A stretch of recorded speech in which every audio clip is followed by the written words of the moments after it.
Hey everyone. So, first, my name is Mike, and I'm here to tell the story about my warm autoimmune hematologic anemia. I will always mispronounce it. But first, I want to let everyone know, like, through my process and through the looking to figure out what I had, what steps to do, looking for other people that may even have it. I just want to let people know, like, you're not alone. When I first got diagnosed, I Googled it and Googled some more, did some other research. I had hit a lot of dead ends, except that it told me it's very rare, which then made me feel a little bit alone. Like I didn't have anyone else to connect with or figure out what they've been through to kind of get their point of view. So I want to let you guys know there's good news about that. There is a group out there that my hematologist actually told me about called wAIHA Warriors. It's probably why you're watching this video, because you're part of the group, and I know I probably pronounced that wrong too. So there's a Facebook group. You can look it up, and they're on TikTok. Excuse me. They do a lot of great events. They do have a Zoom session every once in a while where people can jump in, talk about what's going on. You get to sometimes talk to different people, different experts, and explain your situation. I myself, unfortunately, haven't attended one yet, just because I'm pretty busy, and the timing of it just doesn't line up. They also have a convention every single year. This year, it's May 1st through the 3rd, I think, and it's in Tampa Bay. The nice part about it is like they have different people speak on the disease, do some clinical studies. Some of the doctors are there, and again, that's done yearly. So that's my big thing right there. Just a little spiel. Just know you're not alone. Reach out, look out, go on Facebook. You can look me up on Facebook. I'll gladly talk to you and message you about any of the subjects and explain what I've been through. So with that being said, here's my story. So back in 2024, I was diagnosed with warm autoimmune hematologic anemia. And the way that they figured it out was a little bit of a process. So first, I went to my yearly checkup with my PCP. Felt completely fine. I didn't think anything was out of the ordinary. And my doctor had commented that he noticed I was a little possibly jaundiced, like in the eyes and in some of my skin. So there was concerns there. So without knowing what was going on, they scheduled a slew of tests. So I had to get my liver checked out. I had to go to a stomach specialist, colonoscopy, endoscopy, and lots of blood work initially. With my second round of blood work, after that first one with no A1C, they noticed that my hemoglobin, I think if I recall, was around 7.4. So that's the concern. They assumed it was a bleed.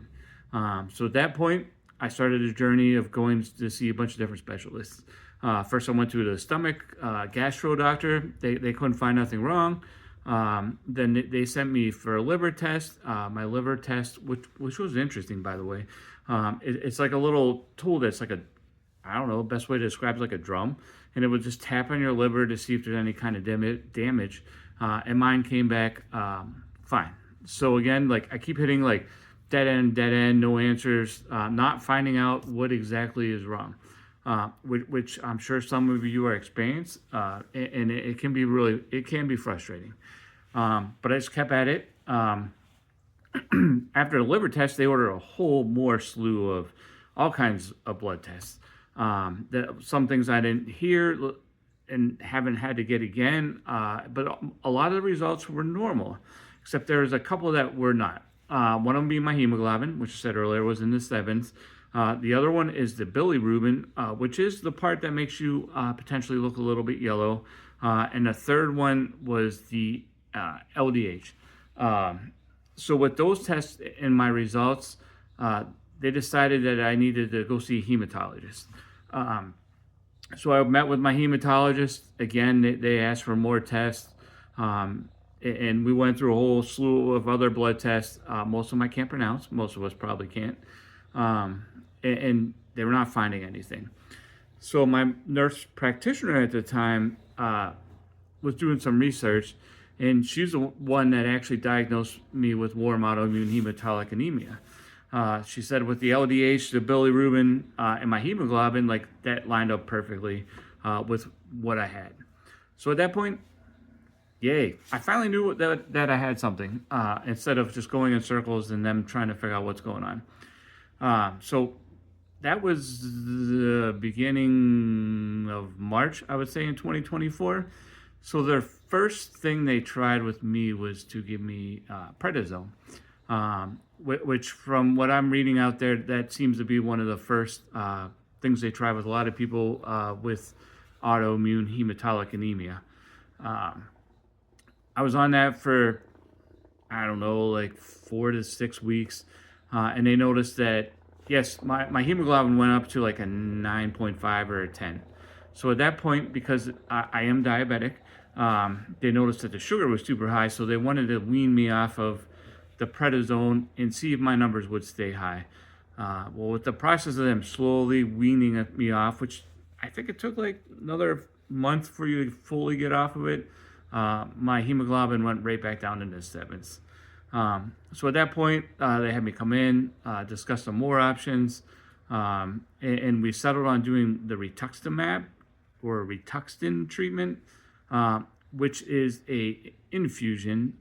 They scheduled me for 4 appointments. It was 1 a week for the whole entire month of June. And the way it works, just in case people are pondering doing it themselves, is it is an immune suppressant. So in theory, what it should do is get your body to stop attacking itself. Which, if you don't know what warm autoimmune, I guess I should have started with this, hematologic anemia is, it's actually your body's attacking its own red blood cells, which then again causes your hemoglobin to be low. And that is what takes oxygen throughout your body. But back to my story. So in June, I went to my first treatment or infusion, and for those of you not familiar, they give you an IV. The first one for me took about 8 hours. They go very, very slowly giving you the drug because they want to make sure you don't have any reaction to it or adverse effects. Thankfully, I did not. Some people do experience them, and that's why they check your vitals every 10 to 15 minutes and make sure you're okay.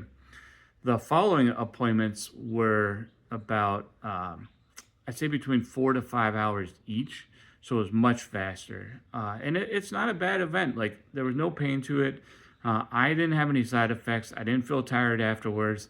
The nice part when you're there, like they set you up, at least where I was at Cleveland Clinic, they set you up with a really nice recliner.